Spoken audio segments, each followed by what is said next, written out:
quand même ci complot bi ñu doon wax état bu Sénégal mi ngi ci dossier bu ni mel. par rapport ak aussi les 14 morts yi nga xam ne ba léegi yoon dafa ko liggéeyam nga yokk nga kii wala ko. waaw c'est vrai que s'il nous est arrivé de faire quelques sorties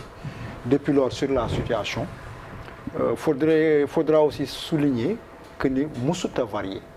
Et moi je pense que c'est ça quelque part l'identité de la COS M23. Nous on lutte pour les principes. Alors principe yi day dal ci ku ne dëgg kenn moomu ko. dëgg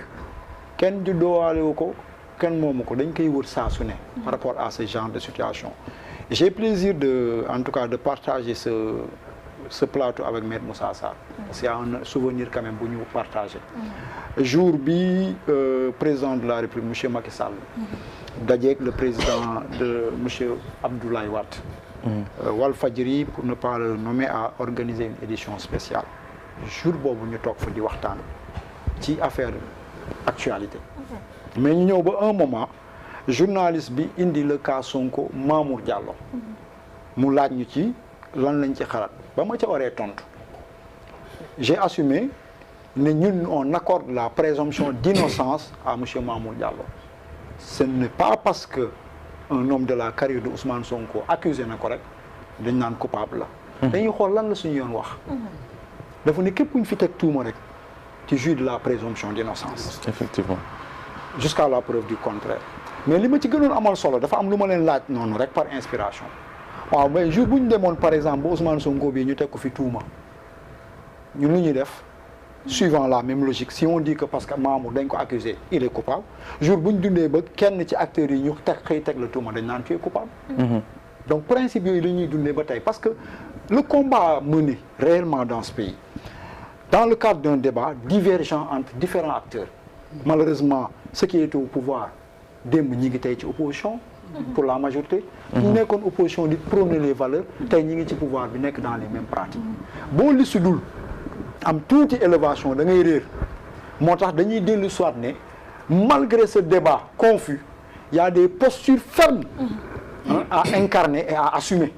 parce que toutes ces personnes là qu'elles s'appellent Macky Sall ngeen baal ma Abdoulaye Wade nga nekk fi kilifa diine koo mënti noonu am jàpp nañ ne dëgg après da ngay dem ñu yóbbu la naan suñu borom jël na ko Sénégal day continuer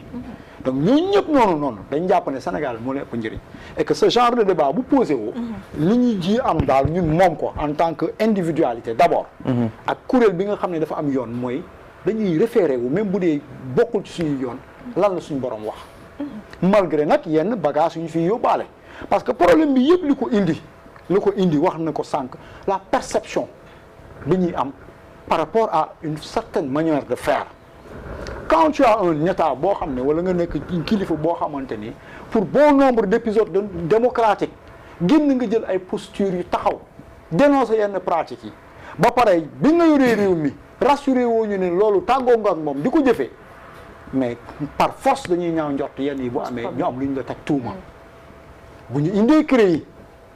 ñu ne xaalisu askan bi wax xool les dispositions de la constitution par rapport au titre 10 article 99 100 101 li ñuy wax ci ab ministre bu yoroon réew mi nga ne ko fa ñukk indi sa CREI yi jàpp Karim te kenn xamul ci li mu tegu ña sa des ñëpp nga baleen un maître Ousmane Ngom am contrôle judiciaire dañ ko fiy jàpp comme terrorisme yóbbu GIGN kërti manu militaire yi indi après ñu xëy dégg ne ma nga ànd ak président de la République di génn réew mi di pavané wu mais ce genre de dossier bu ñëwee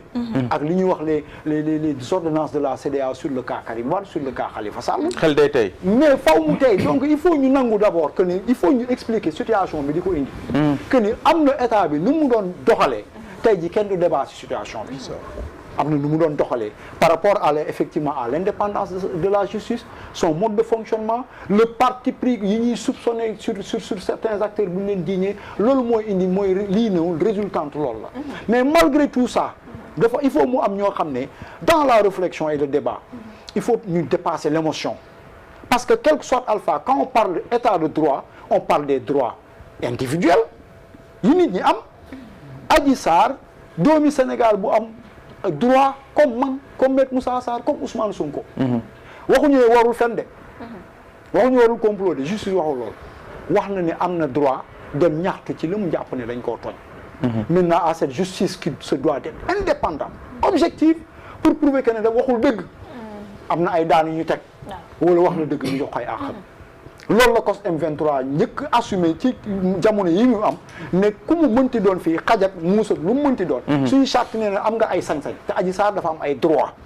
parce que jusqu'à preuve du contraire waxuma day fen de je ne l'assumerai pas parce que kii dafa am loo xam ne daf ko wax sama digganteeg sama borom su ma delloo tëdd nelaw j'aurai la conscience tranquille mooy am na loo xam ne fekkewu ma ko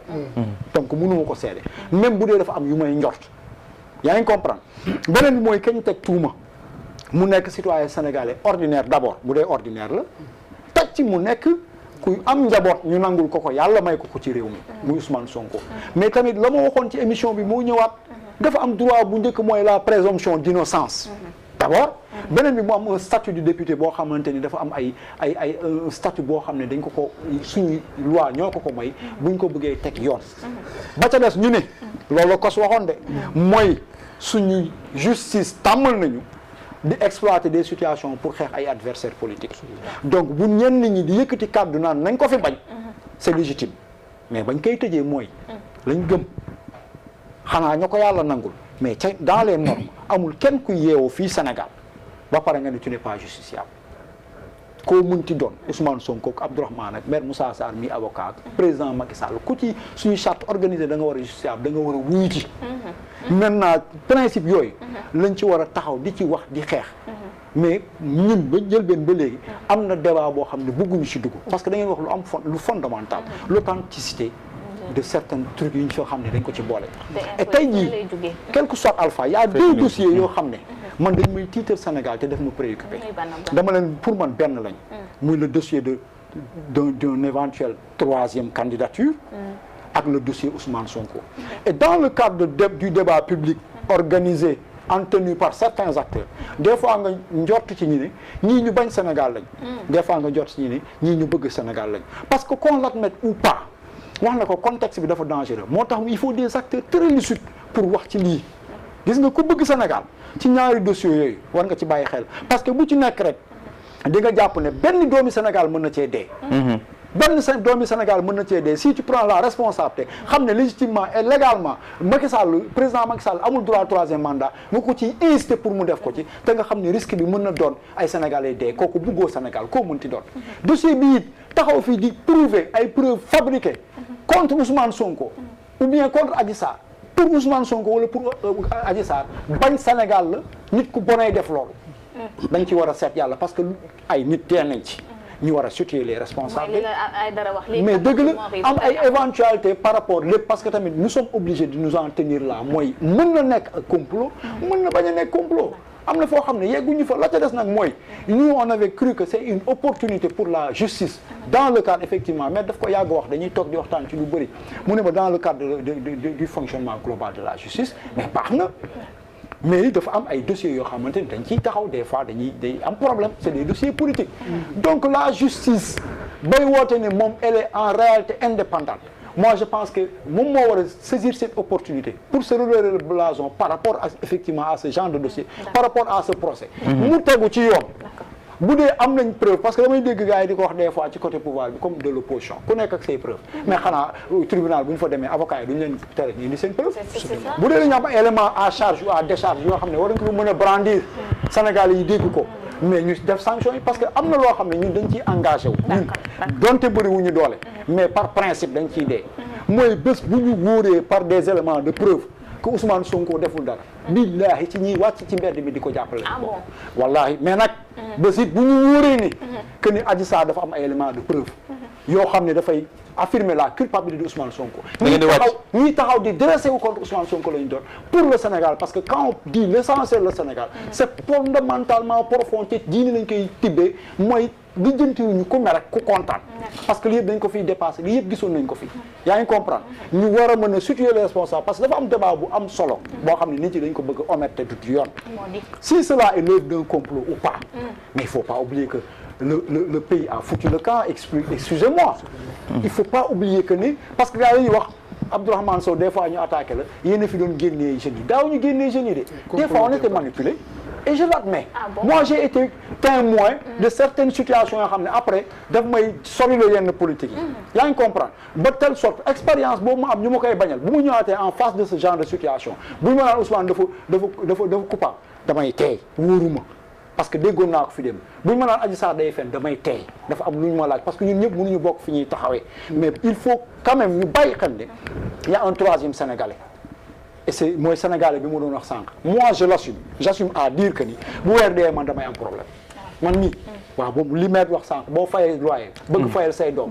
ak ñeneen te dafa am Sénégalais yu bëri yu ma tane donc bu dee ay acteurs politiques quel que soit alpha nañ ko wax qu'il soit de l'opposition comme du pouvoir yoruñu dëgg moo xam pouvoir xëy yorul dëgg ba pare bëgg fi imposer loo xam ne day taal réew mi dañoo war a dresser au contre le pouvoir lu mu jar baax na bu dee tamit dafa am ñeneen muy Ousmane Sonko ñi mu àndal te nekkuñu ci dëgg ñu toog ne dañuy taal réew mi dañu war a dresser au contre ñoom parce que dañoo sonn ci loolu ngir que justice mu def aussitôt sax mi ngi may def signe que ni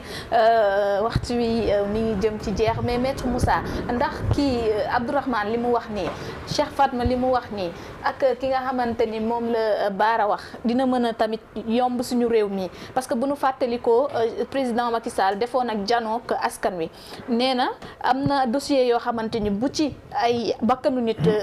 mënee rot moom li muy préféré moom mooy mu teg ci kuddam gi ngir mu bañ a